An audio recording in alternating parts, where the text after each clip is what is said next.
بسم اللہ الرحمن الرحیم۔ کتاب قصص القرآن، پارٹ نمبر 12، حصہ اول، پیج نمبر 129۔ یہی وہ حقیقت ہے جس کو ایک دوسرے پرآیا میں قرآن عزیز کی ان آیات میں بیان کیا گیا ہے جن سے یہ ظاہر ہوتا ہے کہ مشرکین عرب کے پاس محمد الرسول اللہ سے پہلے کوئی پیغمبر نہیں آیا۔ ان آیات کا یہ مطلب ہرگز نہیں ہے کہ سرزمین عرب حجاز ہمیشہ سے خدا کے نبی اور پیغمبر کے وجود سے محروم ہے، اور اس ملک میں نبی صلی اللہ علیہ وسلم کی آواز سب سے پہلی آواز ہے۔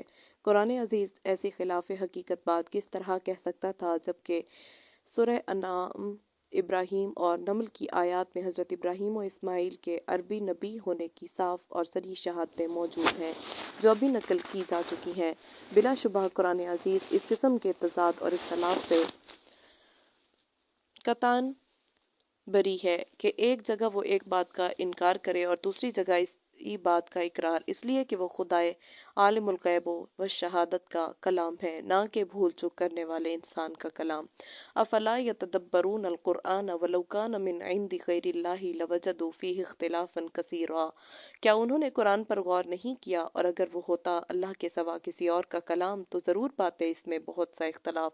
لہٰذا قرآن عزیز کے خلاف سنوک، اسپرنگر اور وینسنگ کے یہ تمام دعاوی اور ان کے دلائل تاریخی حقائق اور واقعات کی روشنی میں قطعاً باطل اور افتراء ہیں، اور ان کے طرز عمل سے صاف ظاہر ہوتا ہے کہ یہ اور اس قسم کے دوسرے ناقدین قرآن عزیز پر علمی دیانت کے ساتھ تنقید نہیں کرتے، اور نہ ان کی فہم اور سمجھ کا قصور ہے، بلکہ اس کے برعکس وہ علمی بددیانتی سے کام لے کر قرآن کے خلاف سحر اگلتے، غلط الزام قائم کرتے اور صریح اور واضح مسائل میں اپنے پیش نظر مقاصد کے مطابق گنجلک پیدا کر کے ناواقف دنیا کو گمراہ کرتے ہیں۔ بلکہ اس قسم کے الزامات سے ان کا صرف ایک ہی مقصد ہو سکتا ہے جس کو قرآن عزیز نے اس قسم کے معاندین کے لیے ایک مستقل قانون کی طرح واضح کر دیا ہے۔ وَتَوَدُّوا لَوْ تَكْفُرُونَ كَمَا كَفَرُوا فَتَكُونُونَ سَوَاءً۔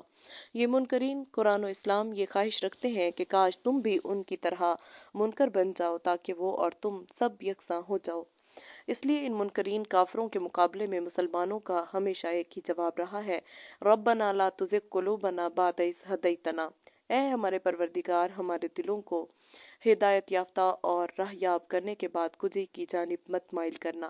بہرحال قرآن حکیم کی مستعار بالا زیر بحث آیت کا مطلب صاف اور واضح ہے، اور اس کے درمیان اور انعام، نحل اور ابراہیم جیسی صورتوں میں ابراہیم کے پیغمبر عرب ہونے کے درمیان قطعاً کوئی تضاد اور اختلاف نہیں ہے۔ اس پیش کردہ تفصیل و تشریح کے علاوہ عام مفسرین نے اس قسم کی آیات کا مطلب یہ بیان کیا ہے کہ خطاب صرف انہی لوگوں سے متعلق ہے جو نبی صلی اللہ علیہ وسلم کی زندگی مبارک میں موجود تھے۔ ان کے گزشتہ آباء و اجداد اور گزشتہ تاریخ عرب سے اس خطاب کا کوئی تعلق نہیں ہے۔ حضرت ابراہیم کا ذکر قرآن میں، قرآن عزیز کے رشد و ہدایت کا پیغام چونکہ ملت ابراہیمی کا پیغام ہے، اس لیے اس نے جگہ جگہ حضرت ابراہیم کا ذکر کیا ہے، اور جیسا کہ گزشتہ سطور میں کہا جا چکا ہے، حضرت ابراہیم کا ذکر مکی اور مدنی دونوں قسم کی صورتوں میں موجود ہے۔ مدرجہ ذیل جدول ان تمام صورتوں اور آیتوں کو ظاہر کرتی ہے۔ سورہ بقرہ شمار 2 آیات 124، 25، 26، 27، 30، 132، 133، 35، 36، 40، 158، 160۔ آل عمران سورت کا نمبر ہے 3، آیات 33، 35، 67، 68، 84، 95، 97۔ سورہ نساء نمبر 4، آیات 54، 125، 163۔ انعام 6، آیت 74، 75، 83، 151۔ توبہ 9، آیت 70، 114۔ ہود 11، آیات 69، 74، 75، 76۔ ابراہیم 14، آیت 36۔ نحل 16، آیت 120، 123۔ انبیاء 21، آیت 51، 60، 62، 69۔ شعراء 26، آیت 69۔ احزاب 33، آیت 70۔ صاد 38، آیت 45۔ زخرف 43، آیت 26۔ نجم 53، آیت 37۔ ممتحنہ 20، آیت 4۔ یوسف 12، آیت 6 اور 38۔ حجر 15، آیت 51۔ مریم 19، آیت 4، 46، 58۔ حج 22، آیت 26، 43، 78۔ अनकबूत 29 आयत 16-31, सौफात 37 आयत 83 104 109, शूरा 42 आयत 13, जारियात 51 आयत 24, हदीद 57 आयत 26, आला 87 आयत 19, मजमुआ 25 सूरत आयात टोटल 63। हज़रत इब्राहीम के वाक़या के साथ दूसरे चंद अम्बिया के वाक़यात भी वाबस्ता हैं। हज़रत लूत का वाक़या इसलिए कि ये इब्राहीम के भतीजे भी हैं और उनके पैरू भी। इसी तरह उनके साहबजादों हज़रत इस्माइल इसहाक के वाक़यात इसलिए कि इस्माइल की विलादत के वक़्त हज़रत इब्राहीम की उम्र 87 साल थी। तौरात असहा 6 और तकवीन 16।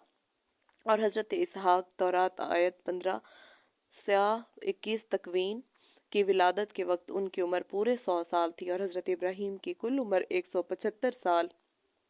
तौरात आयत 7 असहा 25 तकवीन हुई। लेकिन इन तीनों पैगंबरों के तफसीली वाक़यात मुस्तकिल उन्वान में दर्ज किए जाएंगे और यहाँ सिर्फ हज़रत इब्राहीम के वाक़या के ज़िमन में कहीं कहीं जिक्र आएगा। हज़रत इब्राहीम की अज़मत।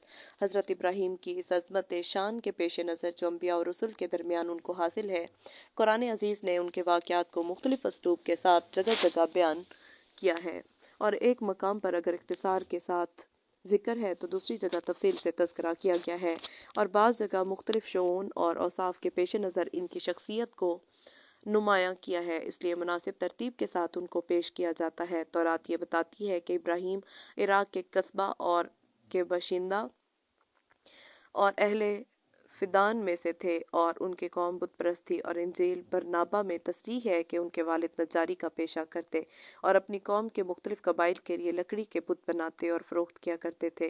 मगर अल्लाह ताला ने हज़रत इब्राहीम को शुरू ही से हक़ की बसीरत और रुश्तो हिदायत अता फरमाई थी और वो ये यकीन रखते थे कि बुत ना सुन सकते हैं, न देख सकते हैं, न किसी की पुकार का जवाब दे सकते हैं, न नफ़ा नुकसान का उनसे कोई वास्ता और न लकड़ी के खिलौनों और दूसरी बनी हुई चीज़ों के और उनके दरमियान कोई फ़र्क कोई इम्तियाज़ है। वो सुबह शाम आँख से देखते थे कि इन बेजान मूर्तियों को मेरा बाप अपने हाथों से बनाता और घड़ता रहता है और जिस तरह इसका जी चाहता है नाक कान आंखें और जिस्म तराश लेता और फिर खरीदने वालों के हाथ फरोख्त कर देता है।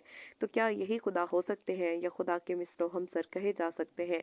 हाशा व कला। बस बेसत से सरफराज होकर सबसे पहले उन्होंने इसी तरफ तवज्जो फरमाई। बेसत कुरान अज़ीज़ हज़रत इब्राहीम की इस हकीकत बीन और बसीरत अफरोज़ रुश्तो हिदायत का इस तरह जिक्र करता है, वलक़द आतैना इब्राहीम रुश्दहु मिन क़ब्ल व कुन्ना बिही आलिमीन इज़ क़ाल लिअबीही व क़ौमिही मा हाज़िहि तमासीलु लती अंतुम लहा आकिफून क़ालू वजदना आबाअना लहा आबिदीन क़ाल लक़द कुन्तुम अंतुम व आबाउकुम फ़ी ज़लालिम मुबीन क़ालू अजिअतना बिलहक़्क़ि अम अंत मिनल लाइबीन क़ाल बल रब्बुकुम रब्बुस समावाति वल अर्ज़ि लज़ी फ़तरहुन्न व अना अला ज़ालिकुम मिनश शाहिदीन। अंबिया रकू नंबर 5। और बिलाशुबा हमने इब्राहीम को अव्वल ही से रुश्तो हिदायत अता की थी और हम उसके मामले के जानने वाले थे। जब उसने अपने बाप और अपनी कौम से कहा, ये मुजस्मे क्या हैं जिनको तुम लिए बैठे हो? कहने लगे, हमने अपने बाप दादा को इन्हीं की पूजा करते पाया है। इब्राहीम ने कहा, बिलाशुबा तुम और तुम्हारे बाप दादा खुली गुमराही में हैं। उन्होंने जवाब दिया, क्या तू हमारे लिए कोई हक लाया है या यूं ही मजाक करने वालों की तरह कहता है? इब्राहीम ने कहा कि ये बुत तुम्हारे रब नहीं है बल्कि तुम्हारा परवरदिगार ज़मीनों और आसमानों का परवरदिगार है जिसने इन सब को पैदा किया है और मैं इसी बात का कायल हूँ। और जबकि इस जलील कदर हस्ती पर अल्लाह ताला के जो दो करम और अता तनवाल का फैज़ान बेगायत तबे निहायत सुरात रफ्तार के साथ हो रहा था, उसका ये नतीजा निकला कि उसने अम्बिया की सफ़ में नुमायां जगह पाई और उसकी दावत व तबलीग का महवर व मरकज़ दीन हनीफ करार पाया। उसने जब ये देखा कि कौम बुत परस्ती, सितारा परस्ती और मज़ाहिर परस्ती में इस कदर मुनहमिक है कि खुदाए बरतर की कुदरत मुतलका और उसकी अहदियत व समदियत का तसव्वुर भी उनके कुलूब में बाकी नहीं रहा और उनके लिए खुदा की वहदानियत के अकीदा से ज़्यादा कोई अचंभे की बात नहीं रही, तब उसने कमर हिम्मत चुस्त की और ज़ात वाहिद के भरोसा पर उनके सामने दीन हक का पैगाम रखा और ऐलान किया, ए कौम, ये क्या है जो मैं देख रहा हूँ कि तुम अपने हाथ से बनाए हुए बुतों की परस्तिश में मशगूल हो? क्या तुम इस कदर ख्वाब गफलत में हो कि जिस बेजान लकड़ी को अपने आलात से घड़कर मुजस्मे तैयार करते हो और अगर वो मर्जी के मुताबिक ना बने तो उनको तोड़कर दूसरे बना लेने के बाद फिर इन्हीं को पूजने और नफ़ा और ज़रर का मालिक समझने लगे हो, तुम इस खराफात से बाज आ जाओ, खुदा की तौहीद के नगमे गाओ और उसी एक मालिक के हकीकी के सामने सर नियाज झुकाओ जो मेरा तुम्हारा कुल कायनात का खालिक व मालिक है। मगर कौम ने उसकी आवाज़ पर मुतलक कान न धरा, और चूंकि गोशे हक न्योश और निगाह हक भी से महरूम थी, इसलिए उसने जलीलुल कद्र पैगंबर की दावत हक का मजाक उड़ाया और ज़्यादा से ज़्यादा तमर्रुद और सरकशी का मुजाहरा किया। बाप को दावत इस्लाम और बाप बेटे का मुनाजरा। हज़रत इब्राहीम देख रहे थे कि शिर्क का सबसे बड़ा मरकज़ खुद उनके अपने घर में कायम है और आज़र की बुत साजी और बुत परस्ती पूरी कौम के लिए मरजा व महवर बनी हुई है। इसलिए फितरत का तकाजा है कि दावत हक और पैगाम सदाकत के अदाए फ़र्ज की इब्तदा घर ही से होनी चाहिए। इसलिए हज़रत इब्राहीम ने सबसे पहले वालिद आज़र ही को मुखातब किया और फरमाया, ए बाप, खुदा परस्ती और मारिफत इलाही के लिए जो रास्ता तूने इख्तियार किया है और जिसको आबा व अजदाद का कदीम रास्ता बताता है, ये गुमराही और बातिल परस्ती की राह है और सिरात मुस्तकीम और राह हक सिर्फ वही है जिसकी दावत मैं दे रहा हूँ। ए बाप, तौहीद ही सरचश्माए निजात है, ना कि तेरे हाथ के बनाए हुए इन बुतों की परस्तिश और इबादत।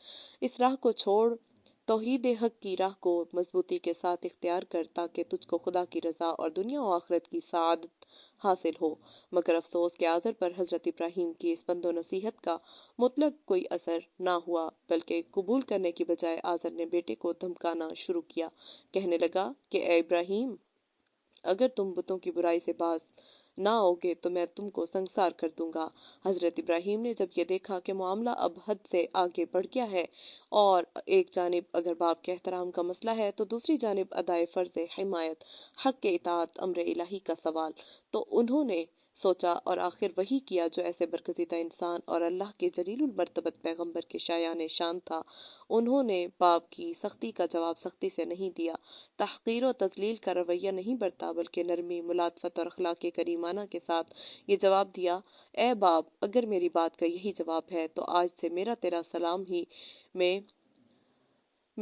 सलाम ही में खुदा के सच्चे और दीन और इसके पैगाम हक को नहीं छोड़ सकता और किसी हाल बुतों की परस्तिश नहीं कर सकता। मैं आज से तुझसे जुदा होता हूँ, मगर गायबाना तेरे लिए दरगाह इलाही में बख्शिश तलब करता रहूंगा ताकि तुझको हिदायत नसीब हो और तू खुदा के अजाब से निजात पाए। सूरह मरियम में इस वाक़या को इस तरह बयान किया गया है, वज़्कुर फ़िल किताब इब्राहीम इन्नहु कान सिद्दीक़न नबिय्या इज़ क़ाल लि अबीही या अबति लिम तअबुदु मा ला यस्मउ वला युबसिरु वला युग़नी अन्का शैय्या या अबति इन्नी क़द जाअनी मिनल इल्मि मा लम यअतिक फ़त्तबिअनी अहदिक सिरातन सविय्या या अबति ला तअबुदिश शैतान इन्नश शैतान कान लिर्रहमानि असिय्या या अबति इन्नी अखाफु अन यमस्सक अज़ाबुम मिनर रहमानि फतकून लिश्शैतानि वलिय्या क़ाल अराग़िबुन अंत अन आलिहति या इब्राहीम लइन लम तंतहि लारजुमन्नक वहजुरनी मलिया क़ाल सलामुन अलैका सअस्तग़फिरु लक रब्बी इन्नहु कान बी हफ़िय्या व अअतज़िलुकुम वमा तदऊन मिन दूनिल्लाहि व अदऊ रब्बी असा अल्ला अकून बिदुआइ रब्बी शक़िय्या। मरियम, और ए पैगंबर, अलकिताब में इब्राहीम का जिक्र कर, यकीनन वो मुजस्सम सच्चाई था और अल्लाह का नबी था। इस वक्त का जिक्र जब उसने अपने बाप से कहा, ए मेरे बाप, तू क्यों एक ऐसी चीज की पूजा करता है जो ना तो सुनती है, ना देखती, ना तेरे किसी काम आ सकती है। ए मेरे बाप, मैं सच कहता हूँ, इल्म की एक रोशनी मुझे मिल गई है जो तुझे नहीं मिली। बस मेरे पीछे चल, मैं तुझे सीधी राह दिखाऊंगा। ए मेरे बाप, शैतान की बंदगी ना कर, शैतान तो खुदाए रहमान से नाफरमान हो चुका। ए मेरे बाप, मैं डरता हूँ कहीं ऐसा ना हो खुदाए रहमान की तरफ से कोई अजाब तुझे घेरे और तू शैतान का साथी हो जाए। बाप ने ये बातें सुनकर कहा, इब्राहीम, क्या तू मेरे माबूद से फिर गया है? याद रख, अगर तू ऐसी बातों से बाज ना आया तो तुझे संसार करके छोड़ दूंगा। अपनी खैर चाहता है तो जान सलामत लेकर मुझसे अलग हो जा। इब्राहीम ने कहा, अच्छा, मेरा सलाम कबूल हो, मैं अलग हो जाता हूँ। अब मैं अपने परवरदिगार से तेरी बख्शिश की दुआ करूंगा, वो मुझ पर बड़ा ही मेहरबान है। मैंने तुम सबको छोड़ा और उन्हें भी जिन्हें तुम अल्लाह के सिवा पुकारते हो। मैं अपने परवरदिगार को पुकारता हूँ, उम्मीद है अपने परवरदिगार को पुकार के मैं महरूम साबित नहीं हूँगा। और सूरह अनाम में आज़र को हज़रत इब्राहीम की नसीहत का जिक्र किया गया है, व इज़ क़ाल इब्राहीमु लिअबीहि आज़र अतत्तखिज़ु अस्नामन आलिहा इन्नी अराक व कौमक फ़ी ज़लालिम मुबीन। अनाम, और वह वक्त याद कर जब इब्राहीम ने अपने बाप आज़र से कहा, क्या ठहराता है तू बुतों को खुदा? मैं तुझको और तेरी कौम को खुली हुई गुमराही में देखता हूँ। कौम को दावत इस्लाम और उससे मुनाजरा। बाप और बेटे के दरमियान जब इत्तफाक की कोई सूरत ना बनी और आज़र ने किसी इब्राहिम की रुश्तो हिदायत को कबूल ना किया तो हज़रत इब्राहिम का आज़र से जुदाई इख्तियार कर ली और अपनी दावत हक और पैगाम रिसालत को वसी कर दिया, और अब सिर्फ आज़र ही मुखातब ना रहा बल्कि पूरी कौम को मुखातब बना लिया। मगर कौम अपने बाप दादा के दीन को कब छोड़ने वाली थी? उसने इब्राहिम की एक ना सुनी और दावत हक के सामने अपने बातिल माबूदों की तरह गूंगे बहरे और अंधे बन गए। इनके कान मौजूद थे मगर हक की आवाज़ के लिए बहरे थे। पुतलियां आंखों के हल्कियों में जिंदा इंसान की आंखों की तरह हरकत जरूर करती थी मगर हक की बसारत से महरूम थीं।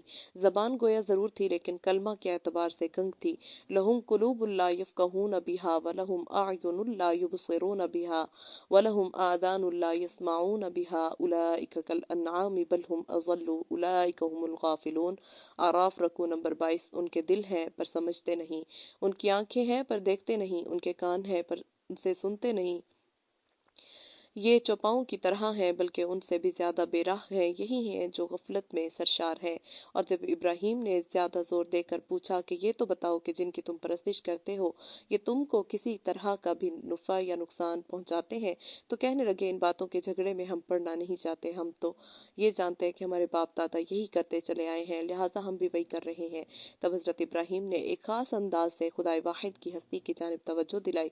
फरमाने लगे, मैं तो तुम्हारे इन सब बुतों को अपना दुश्मन जानता हूँ, यानी मैं इनसे बेखौफ व खतर होकर इनसे ऐलान जंग करता हूँ। अगर ये मेरा कुछ बिगाड़ सकते हैं तो अपनी हसरत निकाल लें। अलबत्ता मैं सिर्फ इस हस्ती को अपना मालिक समझता हूँ जो तमाम जहानों का परवरदिगार है, जिसने मुझको पैदा किया और राह रास्त दिखाई, जो मुझको खिलाता पिलाता यानी रिस्क देता है और जब मैं मरीज हो जाता हूँ तो मुझको शिफा बख्शता है, और जो मेरी जीस तो मौत दोनों का मालिक है, और अपनी खताकारी के वक्त जिससे ये तमा करता हूँ कि वो क़यामत के दिन मुझको बख्श दे, और मैं उसके हुजूर में ये दुआ करता रहता हूँ, ए मेरे परवरदिगार तो मुझको सही फैसला की कुव्वत अता कर और मुझको नेकोकारों की फहरिस्त में दाखिल कर, और मुझको ज़बान की सच्चाई अता कर और जन्नत नईम के वारसों में शामिल कर। नसीहत व मौइज़त के इस मौसर अंदाज़ खिताबत को जो हज़रत इब्राहीम ने अपने वालिद और कौम के सामने पेश किया, सूरह शौरा में तफसील के साथ बयान किया गया है।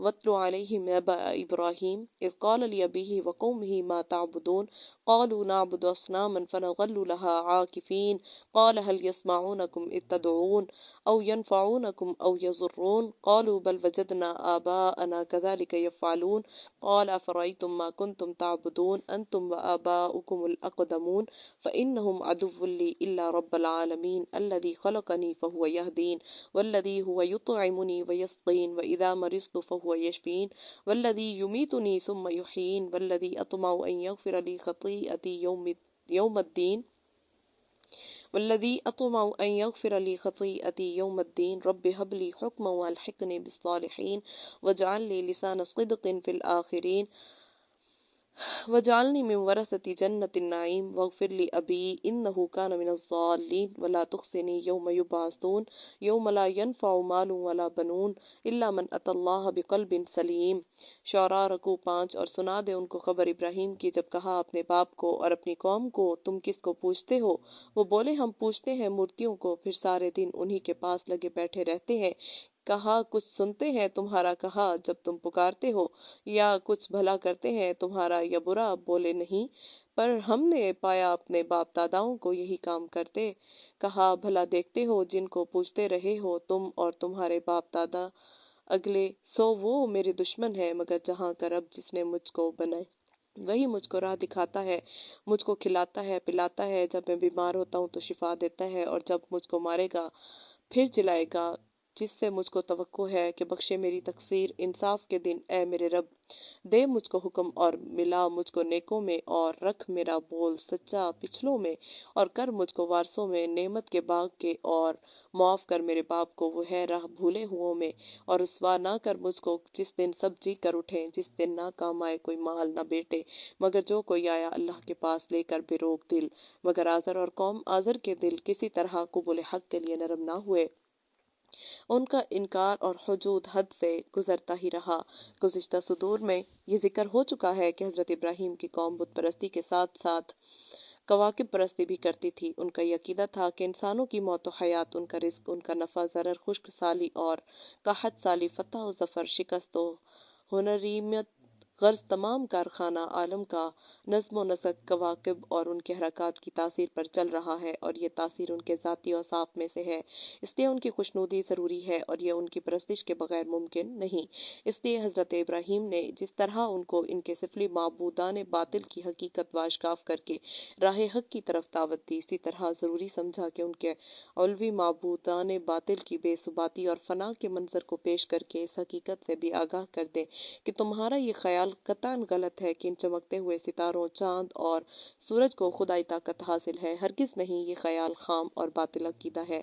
मगर ये बातिल परस्त जबकि अपने खुद साख्ता असनाम से इस कदर खाइफ थे कि उनको बुरा कहने वाले के लिए हर आन ये तसव्वुर करते थे कि वो इनके गज़ब में आकर बर्बाद और तबाह हो जाएगा। तो ऐसे औहाम परस्तों के दिलों में बुलंद सितारों की परस्तिश के खिलाफ जज्बा पैदा करना आसान काम ना था। इसलिए मुजद्दिद अंबिया इब्राहीम ने उनके दिमागों के मुनासिब एक अजीब और दिलचस्प पैराया बयान इख्तियार फरमाया। तारों भरी रात थी, एक सितारा खूब रोशन था। हज़रत इब्राहीम ने उसको देखकर फरमाया, मेरा रब ये है, इसलिए कि अगर सितारे रबूबियत कर सकते हों तो ये इन सब में मुमताज़ और रोशन है। लेकिन जब वो अपने वक्त मुकर्रर पर नज़र से ओझल हो गया और उसको ये मजाल ना हुई कि अपने सितारों के लिए एक घड़ी और रोनुमाई कराए करा सकता और निज़ाम कायनात से मुनहरिफ होकर अपने पूजने वालों के लिए ज़ियारत गाह बना रहता, तब हज़रत इब्राहीम ने फरमाया, मैं छुप जाने वालों को पसंद नहीं करता, यानी जिस जय पर मुझ से भी ज़्यादा तगय्युरात का असर पड़ता हो और जो जल्द जल्द इन असरात को कबूल कर लेता हो, वो मेरा माबूद क्यों कर हो सकता है। फिर निगाह उठाई तो देखा कि चांद। कुरान अजीज ने यह तस्रीह नहीं की कि इब्राहिम की ये गुफ्तगू मुतादिद रातों का नतीजा है या एक ही शब का है। अगर एक ही शब का है तो ऐसा मालूम होता है कि ये ऐसी रात का वाक़या है जबकि चांद कुछ रात गए निकलता है, कि चांद आबोताब के साथ सामने मौजूद है। इसको देखकर फरमाया, ये मेरा रब है, इसलिए कि ये खूब रोशन है और अपनी खन की रोशनी से सारे आलम को बकाए नूर बनाए हुए है। बस अगर कवाकिब को रब बनाना ही है तो इसी को क्यों न बनाया जाए, क्योंकि यही इसका ज़्यादा मुस्तहिक नज़र आता है। अब सहर का वक्त होने लगा तो कमर के भी मांद पड़ जाने और रूपोश हो जाने का वक्त आ पहुंचा, और जिस कदर तुलू आफ्ताब का वक्त करीब होता गया, चांद का जिस्म देखने वालों की आंखों से ओझल होने लगा। तो ये देखकर इब्राहिम ने एक ऐसा जुमला फरमाया जिससे चांद के रब होने की नफी के साथ साथ खुदाई वाहिद की हस्ती की जानिब कौम की तवज्जो इस खामोशी के साथ फेर दी जाए कि कौम इसका एहसास भी ना कर सके और इस गुफ्तगू का जो मकसद वहीद है, यानी सिर्फ खुदाई वाहिद पर ईमान, वो इनके दिलों में बगैर कस्द व इरादे के पेवस्त हो जाए। फरमाया, अगर मेरा हकीकी परवरदिगार मेरी रहनुमाई ना करता तो मैं भी ज़रूर गुमराह कौम में से ही होता। बस इस कदर फरमाया और खामोश हो गए, इसलिए कि अभी सिलसिला की एक कड़ी और बाकी ही है और कौम के पास अभी मुकाबला के लिए एक हथियार मौजूद है, इसलिए इससे ज्यादा कहना मुनासिब नहीं था। तारों भरी रात खत्म हुई, चमकते सितारे, चांद सब नजर से ओझल हो गए। क्यों? इसलिए कि अब आफताब आलमताब का रुख रोशन सामने आ रहा है।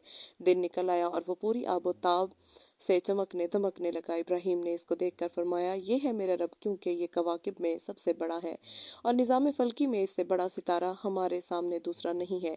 लेकिन दिन भर चमकने और रोशन रहने और तमाम आलम को रोशन करने के बाद वक्त मुकर्रर पर उसने भी इराक की सरजमीन से पहलू बचाना शुरू कर दिया और शब देजूर आहिस्ता आहिस्ता सामने आने लगी और आखिरकार वो नजरों से गायब हो गया। तो अब वक्त आ पहुंचा कि इब्राहिम असल हकीकत का ऐलान कर दे और कौम को लाजवाब बना दे कि उनके अकीदा के मुताबिक अगर इन कवाकिब को रबूबियत और माबूदियत हासिल है तो इसकी क्या वजह कि हमसे भी ज़्यादा इनमें तगय्युरात नुमाया है और ये जल्द जल्द उनके असरात से मुतासिर होते हैं, और अगर माबूद है तो इनमें अफूल क्यों है, चमक कर फिर डूब जाना क्यों है। जिस तरह चमकते नजर आते थे इसी तरह क्यों चमकते ना रहे। छोटे सितारों की रोशनी को महताब ने क्यों मांद कर दिया और महताब के रुख रोशन को आफ्ताब के नूर ने किस लिए बेनूर कर दिया। बस ए कौम, मैं इन मुशरिकाना अकायद से बरी हूँ और शिर्क की ज़िंदगी से बेजार। बिलाशुबा मैंने अपना रुख सिर्फ उसी एक खुदा की जानिब कर लिया है जो आसमानों और ज़मीनों का खालिक है। मैं हनीफ हूँ और मुशरिक नहीं हूँ। अब कौम समझी कि ये क्या हुआ। इब्राहिम ने हमारे तमाम हथियार बेकार اور ہمارے تمام دلائل پامال کر دیا، اب ہم ابراہیم کے اس مضبوط و محکم برہان کا کس طرح رد کریں اور اس کی روشن دلیل کا کیا جواب دیں؟ اس کے لیے بالکل عاجز و درماندہ تھے، اور جب کوئی بس نہ چلا تو قائل ہونے اور صدائے حق کو قبول کر لینے کی بجائے ابراہیم سے جھگڑنے اور اپنے معبودان باطل سے ڈرانے لگے کہ وہ تیری توہین کا تجھ سے انتقام لیں گے اور تجھ کو اس کا خمیازہ بھگتنا پڑے گا۔ حضرت ابراہیم نے فرمایا، کیا تم مجھ سے جھگڑتے اور اپنے بتوں سے مجھ کو ڈراتے ہو، حالانکہ خدائے تعالیٰ نے مجھ کو صحیح راہ دکھا دی ہے اور تمہارے پاس گمراہی کے سوا کچھ نہیں۔ مجھے تمہارے بتوں کی مطلق کوئی پرواہ نہیں، جو کچھ میرا رب چاہے گا وہی ہوگا، تمہارے بت کچھ بھی نہیں کر سکتے۔ کیا تم کو ان باتوں سے کوئی نصیحت حاصل نہیں ہوتی؟ تم کو تو خدا کی نافرمانی کرنے اور اس کے ساتھ بتوں کو شریک ٹھہرانے میں بھی کوئی خوف نہیں آتا، جس کے لیے تمہارے پاس ایک دلیل بھی نہیں ہے، اور مجھ سے یہ توقع رکھتے ہو کہ خدائے واحد کا ماننے والا اور امن عالم کا ذمہ دار ہو کر میں تمہارے بتوں سے ڈر جاؤں گا۔ کاش کہ تم سمجھتے کہ کون مفسد ہے، کون مصلح و امن پسند۔ صحیح امن کی زندگی اسی شخص کو حاصل ہے جو خدائے واحد پر ایمان رکھتا اور شرک سے بیزار رہتا ہے، اور وہی راہ یاب ہے۔ بہرحال اللہ تعالیٰ کی یہ وہ عظیم الشان حجت تھی جو اس نے ابراہیم کی زبان سے بت پرستی کے خلاف ہدایت و تبلیغ کے بعد کواکب پرستی کے رد میں ظاہر فرمائی، اور ان کی قوم کے مقابلے میں ان کو روشن دلائل و براہین کے ساتھ سربلندی عطا فرمائی۔ اس سلسلہ میں سورہ انعام کی یہ آیات شاہد عدل ہے۔ وَكَذَلِكَ نُرِي إِبْرَاهِيمَ مَلَكُوتَ السَّمَاوَاتِ وَالْأَرْضِ وَلِيَكُونَ مِنَ الْمُوقِنِينَ فَلَمَّا جَنَّ عَلَيْهِ اللَّيْلُ رَأَىٰ كَوْكَبًا قال هذا ربي فلما أفل قال لا أحب الآفلين فلما رأى القمر بازغا قال هذا ربي فلما أفل قال لئن لم يهدني ربي لأكونن من القوم الضالين فلما رأى الشمس بازغة قال هذا ربي هذا أكبر فلما أفلت قال يا قوم إني بريء مما تشركون إني وجهت وجهي للذي فطر السماوات والأرض حنيفا وما أنا من المشركين وحاجه قومه قال تحاجوني في الله وقد هداني ولا أخاف ما تشركون به إلا أن يشاء ربي شيئا وسع ربي كل شيء علما أفلا تتذكرون وكيف أخاف ما أشركتم ولا تخافون أنكم أشركتم بالله ما لم ينزل به عليكم سلطانا فأي الفريقين أحق بالأمن إن كنتم تعلمون الذين آمنوا ولم يلبسوا إيمانهم بظلم أولئك لهم الأمن وهم مهتدون وتلك حجتنا آتيناها إبراهيم على قومه نرفع درجات من نشاء إن ربك حكيم عليم۔ انعام رکوع نمبر 9-10۔ اور اسی طرح ہم نے ابراہیم کو آسمانوں کی اور زمین کی بادشاہت کے جلوے دکھائے تاکہ وہ یقین رکھنے والوں میں سے ہو جائے۔ پھر دیکھو جب ایسا ہوا کہ اس پر رات کی تاریکی چھا گئی تو اس نے آسمان پر ایک ستارہ چمکتا ہوا دیکھا۔ اس نے کہا یہ میرا پروردگار ہے کہ سب لوگ اس کی پرستش کرتے ہیں، لیکن جب وہ ڈوب گیا تو کہا نہیں، میں انہیں پسند نہیں کرتا جو ڈوب جانے والے ہیں، یعنی طلوع و غروب ہوتے رہتے ہیں۔ پھر جب ایسا ہوا کہ چاند چمکتا ہوا نکل آیا تو ابراہیم نے کہا یہ میرا پروردگار ہے، لیکن جب وہ بھی ڈوب گیا تو کہا کہ اگر پروردگار نے مجھے راہ نہ دکھائی ہوتی تو میں ضرور اسی گروہ میں سے ہو جاتا جو راہ راست سے بھٹک گیا ہے۔ پھر جب صبح ہوئی اور سورج چمکتا ہوا طلوع ہوا تو ابراہیم نے کہا یہ میرا پروردگار ہے کہ یہ سب سے بڑا ہے، لیکن جب وہ بھی غروب ہو گیا تو اس نے کہا اے میری قوم، تم جو کچھ خدا کے ساتھ شریک ٹھہراتے ہو میں اس سے بیزار ہوں۔ میں نے تو ہر طرف سے منہ موڑ کر صرف اسی ہستی کی طرف اپنا رخ کر لیا ہے جو کسی کی بنائی ہوئی نہیں بلکہ آسمان و زمین کی بنانے والی ہے، اور جس کے حکم و قانون پر تمام آسمانی اور ارضی مخلوقات چل رہی ہیں، اور میں ان میں سے نہیں جو اس کے ساتھ شریک ٹھہرانے والے ہیں۔ اور پھر ابراہیم سے اس کی قوم نے رد و تاکید کی۔ ابراہیم نے کہا کیا تم مجھ سے اللہ کے بارے میں رد و کد کرتے ہو، حالانکہ اس نے مجھے راہ حق دکھا دی ہے؟ جنہیں تم نے خدا کا شریک ٹھہرا لیا ہے میں ان سے نہیں ڈرتا۔ میں جانتا ہوں کہ مجھے کوئی نقصان نہیں پہنچا سکتا مگر یہ کہ میرا پروردگار ہی مجھے نقصان پہنچانا چاہے۔ میرا پروردگار اپنے علم سے تمام چیزوں کا احاطہ کیے ہوئے ہے۔ پھر کیا تم نصیحت نہیں پکڑتے؟ اور دیکھو میں ان ہستیوں سے کیوں کر ڈر سکتا ہوں جنہیں تم نے خدا کا شریک ٹھہرا لیا ہے، جبکہ تم اس بات سے نہیں ڈرتے کہ خدا کے ساتھ دوسروں کو شریک ٹھہراؤ جن کے لیے اس نے کوئی سند و دلیل تم پر نہیں اتاری۔ بتاؤ ہم دونوں فریقوں में से किसकी राह अमन की राह हुई। अगर इल्म व बसीरत रखते हो जिन लोगों ने खुदा को माना और अपने मानने को जुल्म से यानी शिर्क से आलूदा नहीं किया, तो उन्हीं के लिए अमन है और वही ठीक रास्ते पर हैं। और देखो ये हमारी हुज्जत है और हमने इब्राहिम को उसकी कौम पर दी थी। हम जिसके मर्तबे बुलंद करना चाहते हैं उसे इल्म व दलील का इरफान देकर बुलंद कर देते हैं, और यकीनन तुम्हारा परवरदिगार हिकमत वाला इल्म रखने वाला है।